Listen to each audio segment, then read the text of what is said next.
Hey guys, it's Triple Laird here, and welcome back to this week's edition of Nimera Talk. Now this week we're going to continue exploring Andrew's Means answers from the AMA, as well as looking into, is the bull run back and is our bear market starting to fade off? So let's not delay anymore and let's get started.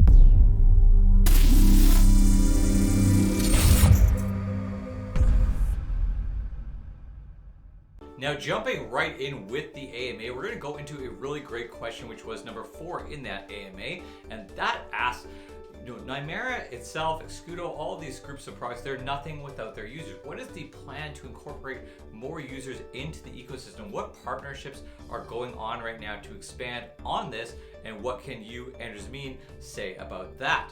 Now, he actually really did like this question, and this was his answer. So he really starts out here by answering the questions about partnerships and saying that even though he can talk about this generally, his hands are tied a little bit because of the NDAs, the non-disclosure agreements that generally are in place before a partnership is announced. He goes on to say they do have business to company and business to business partnerships that are being worked on at the moment, but unfortunately he cannot name the company, the dates, or the numbers involved. But that integration is being done right now and testing is occurring as we speak. And of course, other companies are exploring the API and SDK. The next part I will read verbatim. Andrew says, this means that the company or service that connects our system to a business level comes from its own audience. Not just that we caught some organization to use our tools for their operations, they come to us with their audience, which does not come into our chats. For Discord, for example, Reddit, they use their apps, but the apps, actually their actual apps, use our services through the SDK and the API as well. This drives our liquidity and capitalization automatically since they come at their own request with their own money. Then Andrew goes on to say, as you know, and he is fairly criticized for that, he admits that, we did not do any significant marketing steps, and there's several reasons for that, and I hope that in July, August, which is really where we're at now, I'll be able to make a big interview and not in the AMA format. So the one thing I want to say is when Andrew answered this originally, this is before we got him to come into the Discord chat. So now that he's actually in the Discord chat, this is what he was talking about doing originally, that now he's actually able to come in and interact with the investors one-on-one. Now, the main takeaway from the rest of his answer, he talks about channels and some different stats and things like that we had to work out in the Discord chat, seeing how that would work. But channels really, as it is, has a lot more opportunity with it that can be used for business-to-business solutions, with the SDK really being an entire banking ecosystem in a box.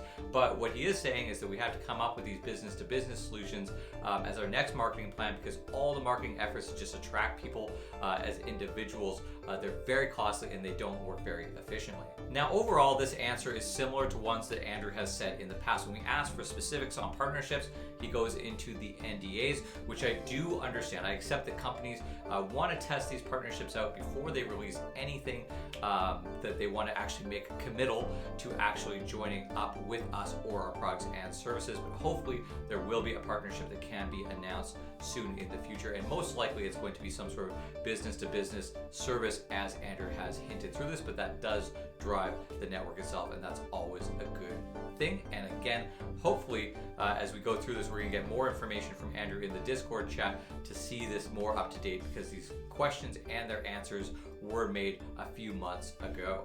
Now let's take a quick look at the exchanges, the swap, and the global market news.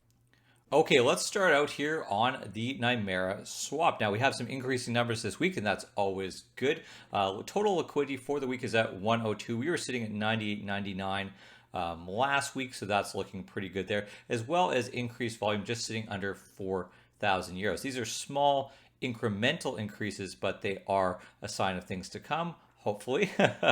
So looking at the total fees paid out to people who invested in this swap system was 20 euros total, with the top volume pairs being DIA, USDC, and Uni. Moving on to the Nimera exchange, we had some really high volatile action happening on Nion, where we were sitting originally for the entire trading time almost around the 12-cent mark. Somebody sold into a dip buy order there, which pushed it down to about 3 cents. So you can see here by this vast swath between just two trades that there is not an established market yet for Nion. But the sellers of Nion have really put their foot down, as you can see here. There's only really $1,500 under 15 cents. And the next big marker here is up at the 24-cent level, where there's almost $24,000 USD available at that level, and then not too many sale orders under $1 after that. So really, we're looking at about $27,000 here under $1, really, and that's pretty amazing for the sellers. So you can see that people are really holding, but of course, without the other side of the order book as lots of buyers, we can't really establish a market price yet. Now looking over at the global cryptocurrency market news, we see that the bear market might be coming to an end. The real test here for a lot of different indications was if BTC can hold over 40,000. Now it tested 3 times.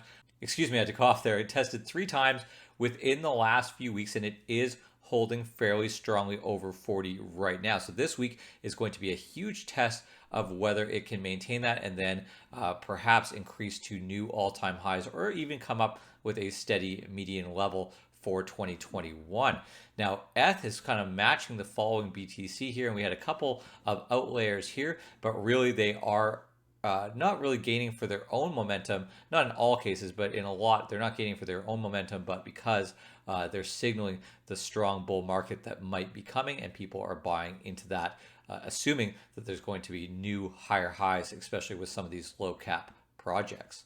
Well, guys and girls, thank you again so much for watching. The contest that we've had giving away EONs and NIONs was put on hold because we are waiting for the market to establish itself. Now that NION trading is going, I'm watching it every week, and we just have to get to a substantive number, and then we will continue the contest again. We have to get at least 1,000 to 5,000 a week to get that price point measured out, and then we'll give out $25 worth of NION to a lucky viewer every single week, starting again very soon. Thank you guys so much for watching.